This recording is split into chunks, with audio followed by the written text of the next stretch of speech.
Radhe Radhe students, मेरा नाम है कृष्ण नायक और आप सभी का स्वागत है दैरी एस एकेडमी के ई लर्निंग प्लेटफॉर्म पर। आज हम देखने वाले हैं हमारे 10 कदम सीरीज के अंतर्गत इंडियन इकोनॉमी का एक और सेक्शन जिसका नाम है सर्विस सेक्टर, टर्शरी सेक्टर भी बोलते हैं इसको। और हमारे पास अगर हम लोग इंडियन इकोनॉमी में देखते हैं तो हमारे पास जो इकोनॉमी के सेक्टर्स अगर देखते हैं तो वो 3 होते हैं, मेनली 3 है। कई सारी जगह में हम लोग को 5 भी मिलता है, जैसे रमेश सिंह जी की जो नई एडिशन की बुक जो आई है, ठीक है, उसमें हमारे इंडियन इकोनॉमी, उसमें हम लोग देखते हैं 5 सेक्टर के बारे में बोला गया है। तो पहला सेक्टर कौन सा है? जो हम लोग का प्रकृति द्वारा प्रदत्त ऑब्जेक्ट्स हैं वो सारे के सारे हमारे पास वो प्राइमरी सेक्टर में आएंगे। सेकेंडरी सेक्टर में हम लोग प्राइमरी प्रोडक्ट को प्रोसेसिंग करके जो हम लोग ऑब्जेक्ट बनाएंगे, जो हमारे प्रोडक्ट बनाएंगे, वो हमारा सेकेंडरी सेक्टर है। टर्शरी सेक्टर में अगर हम लोग कोई ऑब्जेक्ट को अलग अलग जगह अलग अलग टाइप से हम लोग यूज कर रहे हैं, उसको सर्विस प्रोवाइड कर रहे हैं, तो वो मतलब उनको हम लोग उनकी डिलीवरी कर रहे हैं फॉर एग्जाम्पल, तो वो किस में आ जाएगा? हमारे सर्विस सेक्टर में। चतुर्थ सेक्टर जो है वो हमारी इंटेलेक्चुअल प्रॉपर्टी को शो करता है और पंचम सेक्टर है वो हमारी सुशासन व्यवस्था को या फिर हमारे यहाँ इकोनॉमिक पॉलिसी कैसा है उसको इंडिकेट कर रहा होता है। तो हम लोग चलते हैं, पहला क्वेश्चन हमारे पास, भारत में सेवा क्षेत्र के बारे में निम्नलिखित कथनों पर विचार करें। पहला क्या बोल रहा है? यह भारत के सकल घरेलू उत्पाद में सबसे बड़ा हिस्सा योगदान करता है। बिल्कुल सही बात है, ठीक है। तो हमारे पास सबसे जो फर्स्ट नंबर पे आता है सर्विस सेक्टर आता है, उसके बाद फिर मैन्युफैक्चरिंग सेक्टर आता है, उसके बाद फिर हमारा प्राइमरी सेक्टर, या फिर अगर बोला जाए टर्शरी, उसके बाद फिर सेकेंडरी, उसके बाद फिर प्राइमरी। ये हमारा भी सीक्वेंस है वर्तमान में। अगला है हमारे पास स्टेटमेंट, भारत में सेवा क्षेत्र में कृषि की तुलना में रोजगार का हिस्सा अधिक है। ये गलत है भाई। हमारे यहाँ कृषि क्षेत्र से प्राप्त होने वाले रोजगार जो है वो सबसे अधिक मात्रा में, तो सेकंड स्टेटमेंट गलत हो जाएगा। थर्ड बोल रहा है आईटी और आईटीईएस उद्योग सेवा क्षेत्र के भीतर सबसे तेजी से बढ़ने वाला क्षेत्र है। बिल्कुल सही। तो हमारा पहला और तीसरा सही है, तो दूसरा गलत है, पहला और तीसरा ये वाला हमारा ऑप्शन नंबर बी हमारा राइट होगा। अगले क्वेश्चन में चलते हैं। SEIS, ठीक है, service export for India scheme का प्राथमिक उद्देश्य क्या है? ठीक है, हम लोग यहाँ पर किसके बारे में बात कर रहे हैं? सर्विस को एक्सपोर्ट करने के बारे में बात कर रही है। तो सब्सिडी के माध्यम से कृषि निर्यात को बढ़ाना, वित्तीय प्रोत्साहन प्रदान करके सेवाओं को निर्यात को बढ़ावा देना, ये बात हमारा सही है, सेकंड हमारा स्टेटमेंट राइट हो जाएगा। आगे भी देख लेते हैं, विनिर्माण में घरेलू निवेश को प्रोत्साहित करना और ग्रामीण पर्यटन केंद्र विकसित करना। ठीक है, अगले क्वेश्चन में चलते हैं। अगले क्वेश्चन में हम लोग देखते हैं, निम्नलिखित में से कौन सा क्षेत्र तृतीय क्षेत्र में शामिल है? शामिल है पूछ रहे हैं ना, किसको उसको शामिल करते हैं। तो पहला क्या बोल रहा है? बैंकिंग और वित्तीय सेवाएं, बिल्कुल सही। दूसरा बोल रहा है इलेक्ट्रॉनिक वाहनों का विनिर्माण मैन्युफैक्चरिंग, तो ये गलत हो जाएगा भैया, हमारा सेकेंडरी सेक्टर का पार्ट है।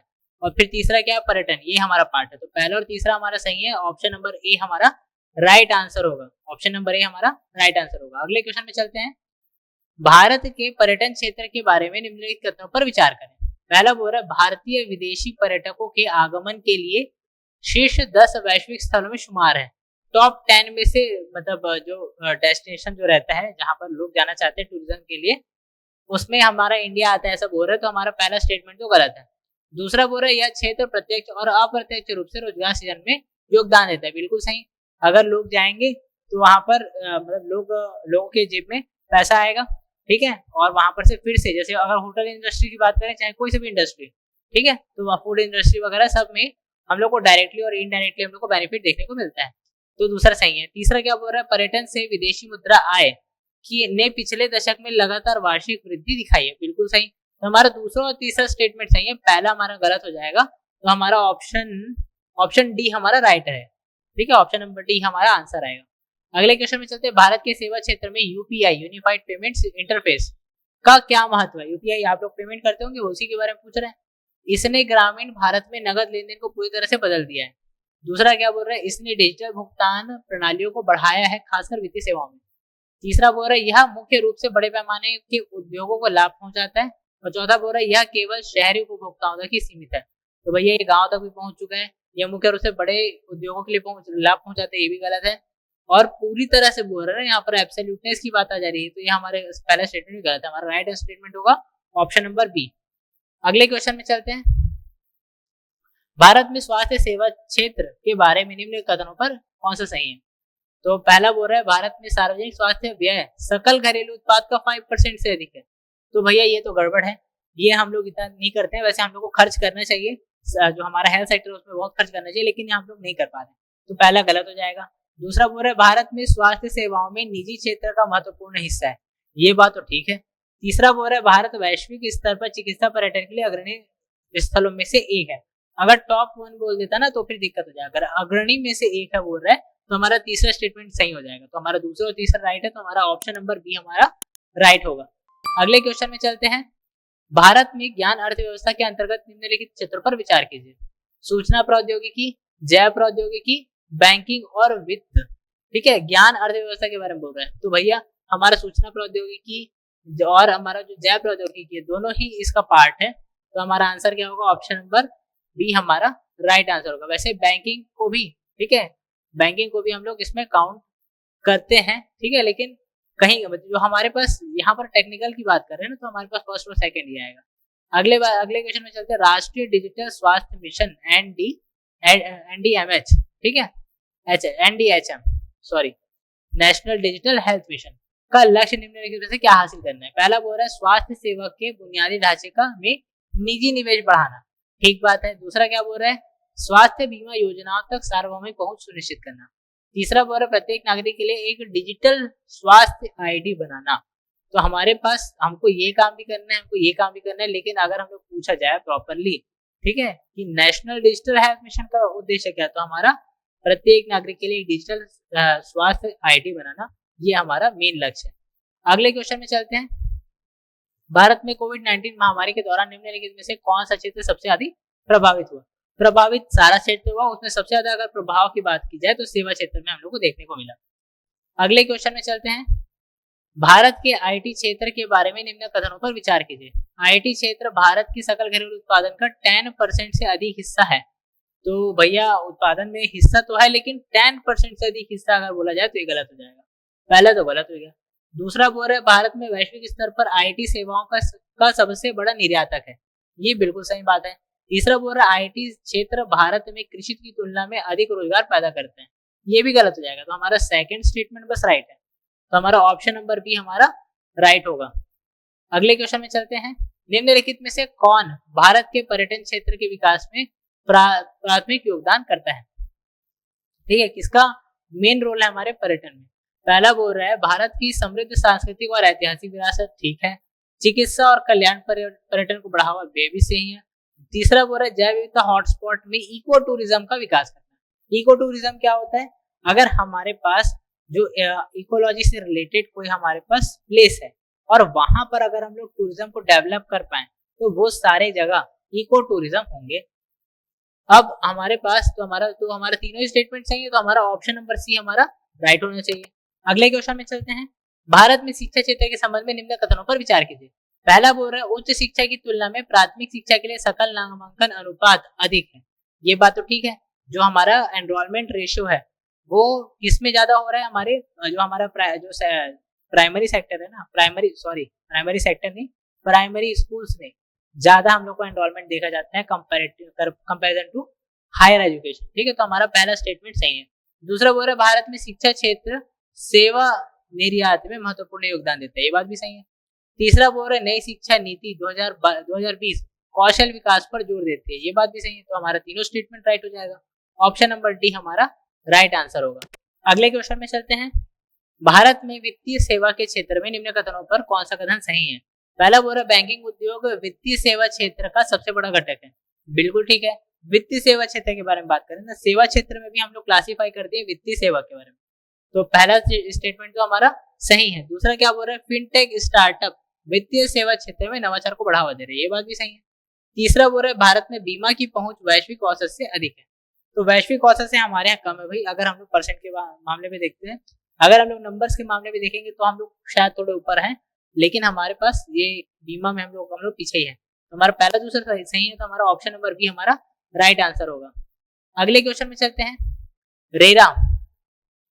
रेरा एक्ट 2016 भारत में किस क्षेत्र को विनियमित करने के लिए अधिनियमित किया गया। तो बोल रहे हैं पहला दूरसंचार, दूसरा रियल एस्टेट, रसद और शिक्षा, ठीक है, लॉजिस्टिक और एजुकेशन। तो हमारा जो रियल एस्टेट का बिजनेस रहता है उसके रेगुलेशन के लिए हम लोग बनाए हैं जो हमारा रेरा एक्ट 2016। अगले क्वेश्चन में चलते हैं। भारत के सेवा निर्यात में निम्नलिखित में से कौन सा सबसे बड़ा योगदान करता है। ठीक है, सेवा निर्यात में तो पर्यटन दिया है, IT and IT enabled service दिया है, वित्तीय सेवाएं दिया है और लॉजिस्टिक्स दिया है। तो भैया हमारा सेवा निर्यात में हम लोग सबसे बड़ा योगदान अगर देखते हैं तो IT सेक्टर का है, इसी को सबसे ज्यादा हम लोग एक्सपोर्ट करते हैं, तो हमारा ऑप्शन बी हमारा राइट आंसर होगा। अगले क्वेश्चन में चलते हैं। निम्नलिखित में से कौन सी भारत नेट परियोजना की मुख्य विशेषता है? भारत नेट, ठीक है, परियोजना प्रोजेक्ट। तो पहला बोल रहा है शहरी क्षेत्रों में हाई स्पीड इंटरनेट उपलब्ध कराना, सभी ग्राम पंचायतों में ब्रॉडबैंड कनेक्टिविटी स्थापित करना। तीसरा बोल रहा है शहरी युवाओं में डिजिटल साक्षरता को बढ़ाना, और चौथा बोल रहे हैं IT फर्मों के लिए साइबर सुरक्षा बुनियादी ढांचे को बढ़ाना। तो काम हमको सबको करना है भी, लेकिन हमारे पास भारत नेट परियोजना में देखते हैं तो हम लोग ग्राम पंचायतों को ब्रॉडबैंड के माध्यम से जोड़ना हमारा उद्देश्य है। बी ऑप्शन हमारा राइट है। अगले क्वेश्चन में चलते हैं सागर माला परियोजना, ठीक है, सागर माला परियोजना। एक था हमारे पास सागर, जो हमारा अगला हमारा, तो हमारे पास एक क्वेश्चन सागर माला परियोजना के बारे में पूछ रहे हैं ना, तो सागर समुद्र के बारे में बात कर रहे थे। यहाँ पर समुद्र में कोस्टल एरिया रहेगा, कोस्टल एरिया में क्या रहेगा? बंदरगाह। तो हमारा ऑप्शन नंबर बी हमारा राइट आंसर होगा, बंदरगाह और शिपिंग। अगले क्वेश्चन में चलते हैं। निम्नलिखित में से कौन सा डिजिटल इंडिया पहल का उद्देश्य है? डिजिटल इंडिया जो पहल है, इनिशिएटिव है, उसका पहल पूछ रहा है। ई गवर्नेंस को बढ़ावा देना, बिल्कुल सही। दूसरा बोल रहा है ग्रामीण क्षेत्रों में IT बुनियादी ढांचे को बढ़ाना, ये भी ठीक है। तीसरा बोल रहा है डिजिटल डिवाइड को कम करना, ये बात भी सही है। तीनों स्टेटमेंट सही है, हमारा ऑप्शन नंबर डी हमारा राइट आंसर होगा। अब ई गवर्नेंस क्या है? ई गवर्नेंस, अगर हम लोग का नॉर्मल गवर्नेंस रहता है, अगर उसमें हम लोग इलेक्ट्रॉनिक मीडिया या फिर इलेक्ट्रॉनिक इक्विपमेंट्स का सारा का यूज कर रहे हैं हम लोग, तो वो गवर्नेंस का जो हम लोग उसमें गवर्नेंस में जो हम लोग इनिशिएटिव लाएंगे वही है हमारा ई गवर्नेंस। तो हमारा इस क्वेश्चन का तो आंसर क्या होगा? हमारा ऑप्शन नंबर डी। अगले क्वेश्चन में चलते हैं। भारत के लॉजिस्टिक्स क्षेत्र के बारे में निम्नलिखित में से कौन सा कथन सत्य है? सत्य कथन बताना है। पहला बोल रहा है सकल घरेलू उत्पाद के प्रतिशत के रूप में भारत की लॉजिस्टिक लागत कई विकसित देशों से अधिक है, ठीक है। दूसरा क्या बोल रहा है? वस्तु एवं सेवा कर GST ने भारत में लॉजिस्टिक परिचालन को सुव्यवस्थित किया है, ये भी ठीक है। तीसरा क्या बोल रहा है?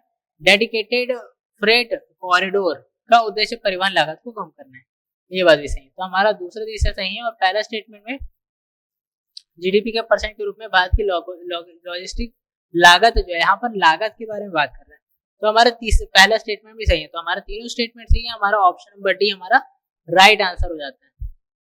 अगले क्वेश्चन में चलते हैं। भारत के लॉजिस्टिक क्षेत्र के बारे में निम्नलिखित में से कौन सा कथन सत्य है? ये तो अभी देखें। अगले क्वेश्चन में चलते हैं।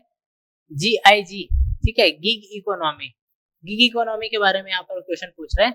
तो पहला बोल रहे हैं सरकार से सरकार व्यापार समझौते, अल्पकालिक और स्वतंत्र रोजगार के अवसर, बड़े पैमाने पर विनिर्माण इकाइयां और ग्रामीण रोजगार गारंटी योजनाएं। तो हमारे पास जो गिग वर्कर्स होते हैं ना, गिग वर्कर्स कौन होते हैं? जो प्लेटफॉर्म वर्कर्स है। प्लेटफॉर्म वर्कर्स मतलब अगर हमारे पास जैसे जोमेटो हो गया, स्विगी हो गया, यहाँ पर जो डिलीवरी बॉय रहते हैं ना, वो लोग प्रॉपर इनके एम्प्लॉय नहीं होते हैं। इन कंपनीज के प्रॉपर एम्प्लॉय नहीं है। उनको जो भी काम करवाना है, काम कराने के लिए एक पोर्टल प्रोवाइड करते हैं, उसमें अगर कोई एनरोल होना चाहता है तो एनरोल होकर वो काम स्टार्ट कर सकता है। तो ये अल्पकालिक रहते हैं और स्वतंत्र रोजगार के अवसर प्रदान करते हैं। तो ऑप्शन नंबर बी हमारा राइट आंसर होगा। अगले क्वेश्चन में चलते हैं। भारत के विमानन क्षेत्र के संबंध में निम्नलिखित में से कौन सा कथन सही है? सत्य कथन को बताना है। भारत दुनिया का तीसरा सबसे बड़ा घरेलू विमान बाजार है, ये बात ठीक है। दूसरा बोल रहा है उड़ान योजना का उद्देश्य क्षेत्रीय संपर्क को बढ़ाना है।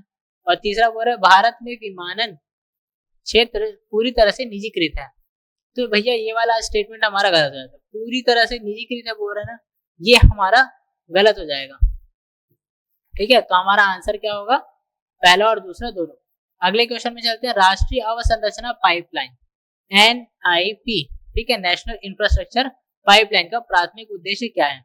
तो देखिए यहाँ पर पाइपलाइन बोल रहा है, इसका मतलब ये नहीं कि हम लोग पाइप से हम लोग पानी प्रोवाइड कर रहे हैं या फिर क्रूड ऑयल प्रोवाइड कर रहे हैं या फिर पेट्रोलियम प्रोवाइड कर रहे हैं, ऐसा नहीं है। पाइपलाइन का मतलब है अगर हम लोग डिसाइड कर ले कि यहाँ से यहाँ तक पाइपलाइन है, तो उतने एरिया में हम लोग को डेवलपमेंट के काम करने होते हैं। तो पहला क्या बोल रहा है? ग्रामीण स्वास्थ्य सेवाओं का विस्तार करना। दूसरा बोल रहा है कृषि क्षेत्र, कृषि में रोजगार के अवसर पैदा करना। तीसरा बोल रहा है सभी क्षेत्रों में अवसंरचना निवेश को बढ़ाना। और चौथा बोल रहा है पिछड़े क्षेत्रों में प्राथमिक शिक्षा तक पहुंच बढ़ाना।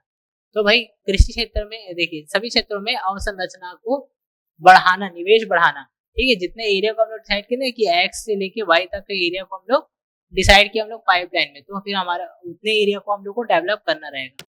अगले क्वेश्चन में चलते हैं। भारत के IT sector, IT service sector के लिए निम्नलिखित में से कौन सी चुनौतियां प्रमुख है? पहला बोल रहा है वैश्विक स्तर पर स्वचालन और कृत्रिम बुद्धिमत्ता को अपनाना। दूसरा बोल रहा है, बिल्कुल सही बात है। दूसरा बोल रहा है राजस्व के लिए अमेरिका और यूरोपीय बाजारों पर निर्भरता, ये भी ठीक है। तीसरा बोल रहा है फिलीपींस और वियतनाम जैसे देशों से बढ़ती प्रतिस्पर्धा। तो हमारा पहला, दूसरा, तीसरा तीनों स्टेटमेंट सही है, तो हमारा ऑप्शन नंबर सी हमारा राइट आंसर होगा। अगले क्वेश्चन में चलते हैं हम। भारत के स्वास्थ्य सेवा क्षेत्र के बारे में निम्नलिखित कथनों पर विचार कीजिए। पहला बोल रहे भारत चिकित्सा पर्यटन के प्रमुख गंतव्य है। दूसरा बोल रहा है आयुष्मान भारत योजना का उद्देश्य सभी नागरिकों को द्वितीयक और तृतीयक स्वास्थ्य सेवा प्रदान करना। तो भैया द्वितीयक तृतीयक स्वास्थ्य सेवा प्रदान करने का उद्देश्य नहीं है यहाँ पर, ये हम लोग को बीमा कवर प्रोवाइड करते हैं। अगला है हमारा भारत का दवा उद्योग वैश्विक स्तर पर जेनरिक दवाओं का सबसे बड़ा निर्यातक है। तो हमारा पहला और तीसरा तो सही है, दूसरा गलत है, तो हमारा आंसर क्या होगा? ऑप्शन नंबर ए हमारा राइट आंसर होगा। अगले क्वेश्चन में चलते हैं। भारतीय सेवा क्षेत्र में दिवाला एवं दिवालियापन संहिता IBC insolvency and bankruptcy code, ठीक है, इसके बारे में बोल रहा है 2016 इन दी इंडियन सर्विस सेक्टर। तो हम लोग को पहला क्या बोल रहे हैं? लॉजिस्टिक क्षेत्र में वित्तीय तनाव के समाधान को सुगम बनाना, सेवा फर्मों सहित तनाव कंपनियों के लिए दिवालियापन कार्यवाही को सुव्यवस्थित करना। भैया हमारा आंसर तो यही होगा। आगे भी देख लेते हैं। ऋण सब्सिडी के माध्यम से लघु स्तरीय सेवा प्रदाताओं का समर्थन करना, और चौथा बोल रहा है सेवाओं के वित्त पोषण में निजी बैंकों की भूमिका को बढ़ाना। तो हमारा बी ऑप्शन हमारा राइट होगा। अगले क्वेश्चन में चलते हैं। भारतीय डिजिटल स्वास्थ्य मिशन का लक्ष्य निम्नलिखित में से क्या हासिल करना है? प्रत्येक भारतीय नागरिक के लिए एक डिजिटल स्वास्थ्य ID बनाना। दूसरा बोल रहा है निजी और सार्वजनिक स्वास्थ्य सेवा प्रदाताओं के स्वास्थ्य डेटा को एकत्रित करना। तीसरा बोल रहा है स्वास्थ्य सेवा प्रौद्योगिकी में प्रत्यक्ष विदेशी निवेश FDI फॉरेन डायरेक्ट इन्वेस्टमेंट को बढ़ावा देना। तो भाई हमारा ये वाला FDI का तो हमारा लक्ष्य नहीं है, तो हमारा पहला और दूसरा जो है हमारा स्टेटमेंट राइट है। पहला और दूसरा तो हमारा ऑप्शन नंबर ए हमारा राइट होगा, फर्स्ट ऑप्शन हमारा राइट होगा। अगले क्वेश्चन में चलते हैं। किस भारतीय शहर को अवसर अपने प्रमुख IT सर्विस उद्योग के कारण भारत की सिलिकॉन वैली के रूप में जाना जाता है? इंडिया का सिलिकॉन वैली किसको बोलते हैं भैया? बैंगलोर को, ठीक है, तो हमारा ऑप्शन नंबर सी हमारा राइट आंसर है। अगले क्वेश्चन में चलते हैं। भारत के दूरसंचार क्षेत्र के बारे में निम्नलिखित में कौन सा कथन सत्य है? भारत दुनिया का दूसरा सबसे बड़ा दूरसंचार बाजार है। दूसरा बोल रहा है भारतीय दूरसंचार नियामक प्राधिकरण ट्राई दूरसंचार शुल्क और सेवा गुणवत्ता को नियंत्रित करता है, ठीक है। दिसंबर 2023 तक सभी महानगरों में 5G रोल आउट पूरा हो चुका है। तो भैया तीसरा स्टेटमेंट तो हमारा गलत है, तो हमारा पहला और दूसरा राइट होगा। ऑप्शन नंबर ए हमारा राइट आंसर है। अगले क्वेश्चन में चलते हैं। कौन सी पहल अनुपालन बोझ को कम करके भारतीय सेवा क्षेत्र में व्यापार करने में आसानी को बढ़ावा देती है? Startup India, make in India, ease of doing business 2.0 और डिजिटल इंडिया। तो हमारा आंसर सीधे सीधे दिखाई दे रहा है। ईज ऑफ डूइंग को बढ़ाने के लिए ease of doing business 2.0 start किया गया है, ठीक है, ये नया हमारा प्रोजेक्ट है। लेकिन अगर ये ऑप्शन में नहीं दिया तो हमारा आंसर क्या होगा? स्टार्टअप इंडिया, क्योंकि स्टार्टअप इंडिया का भी मूल उद्देश्य क्या था कि जो नवाचार को बढ़ावा देना, ये भी हमारे स्टार्टअप इंडिया का पार्ट था। और स्टार्टअप इंडिया के मतलब प्रोजेक्ट से ही हम लोग इनडायरेक्टली वे में ईज ऑफ डूइंग बिजनेस को बढ़ावा दे रहे थे। लेकिन अगर लोग यहाँ पर सीधे तौर पे पूछा जाए तो हमारा 2.0 जो है ये हमारा राइट आंसर होगा। और आज का लास्ट क्वेश्चन। बागवानी के लिए एकीकृत विकास के लिए मिशन, ठीक है, MIDH सर्विस सेक्टर के किस पहलू का समर्थन करता है? पहला बोल रहा है बागवानी निर्यात, रसद और आपूर्ति श्रृंखला। दूसरा बोल रहा है छोटे किसानों को बीमा कवर। तीसरा बोल रहा है IT सर्विस के लिए कृषि श्रमिकों को प्रशिक्षण देना। और चौथा बोल रहा है कृषि में जैव प्रौद्योगिकी अनुसंधान को बढ़ावा देना। तो भैया हम लोग को निर्यात बढ़ावा देना है, तो हमारा ऑप्शन नंबर ए हमारा राइट आंसर होगा। ये हुए हमारे आज के 30 क्वेश्चन। ऐसे ही क्वेश्चंस के लिए जो आपको नए नए क्वेश्चन चाहिए रहेंगे तो आप हमारे साथ बने रह सकते हैं। आपको अलग अलग सेक्टर के अलग अलग जो हमारे सब्जेक्ट्स के भी सारे आपको वीडियो हम लोग को प्रोवाइड करेंगे। और आप यहाँ तक बने हैं इसके लिए बहुत बहुत धन्यवाद।